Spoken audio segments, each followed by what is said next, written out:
Welcome to DBC number 4. Today we're continuing with motivational interviewing. We've finished the sort of meat and potatoes of the processes of motivational interviewing, and now we're going to talk a little bit today about motivational interviewing in everyday practice. 4 things we're going to talk about today.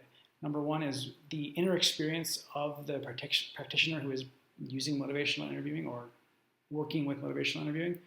Number 2, learning in motivational interviewing. How do we learn motivational interviewing? Number 3, applying it in practice. And then number 4, integrating it into a larger context at any organization, really. All right, experience of motivational interviewing. A lot of times practitioners will ask themselves, is this motivational interviewing that I'm doing?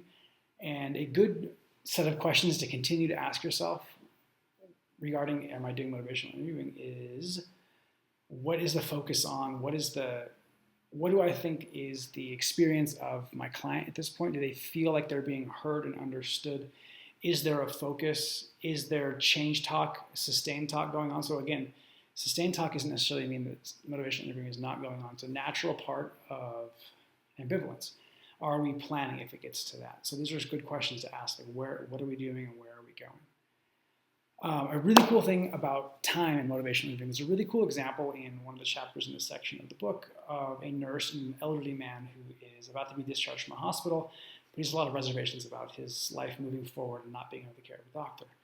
In situation A, the nurse is using what's called a directive style, where she's just telling him it's going to be okay, telling him what to do, prescribing him do this or don't do that, and not really listening to him too much. And then in situation B, the nurse is very much a motivational interviewing style of an interaction with him, even though it's not clinical. It's just a nurse happened to be walking by his office to check in on him, or his room.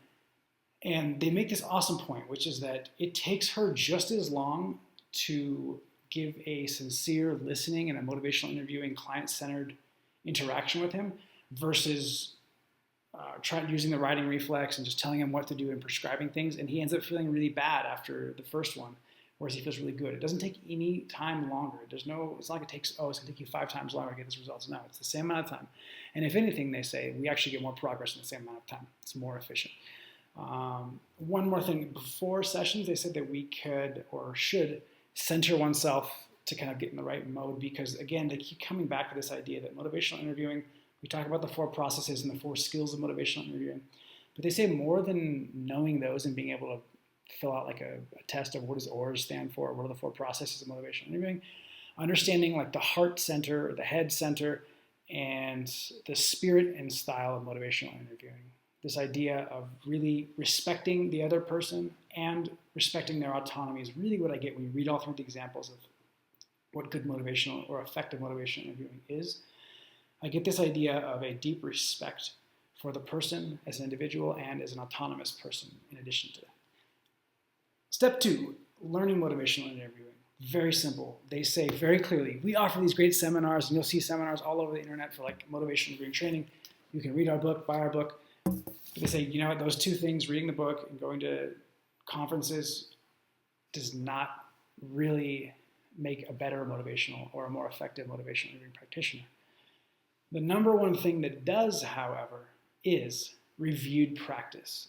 So they recommend having sessions recorded, which can be done ethically. If you're familiar, there's lots of things about having them consent, letting them know what's going to be done with it, and they can withdraw their consent at any time, and that they'll be destroyed.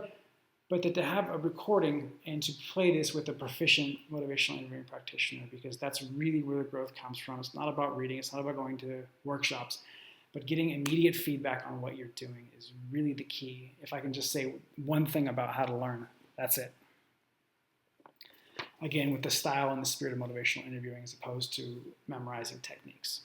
All right, applying motivational interviewing. It can be done over phone, Skype, even they talk about pamphlets that are just, I'm guessing, questions. I don't know how you would reflect in written material, but they said they've had good results with just pamphlets. It can be integrated with cognitive behavioral therapy. Think of motivational interviewing as a style, a way of being or a way of interacting as opposed to, again, like just those techniques to do. It can be used in coaching situations, correctional situations, or any kind of organization, really. If you think about being a good, reflective listener and relying on people's own motivation from within themselves, that they know what's best for them and that they can do it, and we just need to speak a certain way with them so that we can focus on them changing when they need to or when they want to. Motivational interviewing works with clients who are cognitively impaired as well as across cultures. Motivational interviewing has been done and researched and studied on the 6 continents that have people living on them. No Antarctica yet.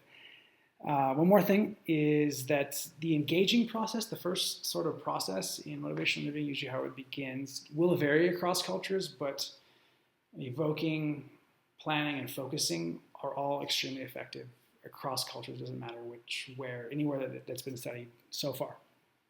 All right, number 4, how do we integrate this? Again, workshops are not as good as having an on-site coach. If you're in an organization, having someone who is proficient and skilled and has a lot of time working with motivational interviewing, that is significantly better than just having your entire staff like go to a workshop or having someone come in and teach motivational interviewing for a day or two and then leaving.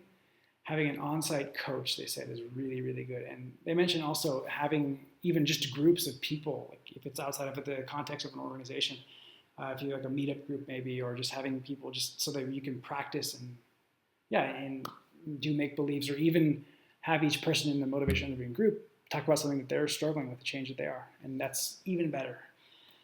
Also, just the idea that the guiding style versus a dictatorial or a leading style is better in management, they've shown. Engagement, being engaged with someone improves outcomes, and information exchange, this idea of like giving people information, again with EPE, which is the evoke, provide, and then evoke again. So tell me what you already know about this. What do you feel? And this is something that has worked for others. It might work for you. Again, you're going to know what's best for you. Provide information from a menu, options, and then evoke. How do you feel about that? What would you think about trying first? Boom. That can be used in a therapeutic session or outside. And yeah, that's the motivational interviewing in everyday practice. Next week, we're going to have another quick video, which is the very, very last end of this big-ass book, which will be about all the research is on motivational interviewing. And there's been so many clinical trials. And we'll see you next time. Bye-bye.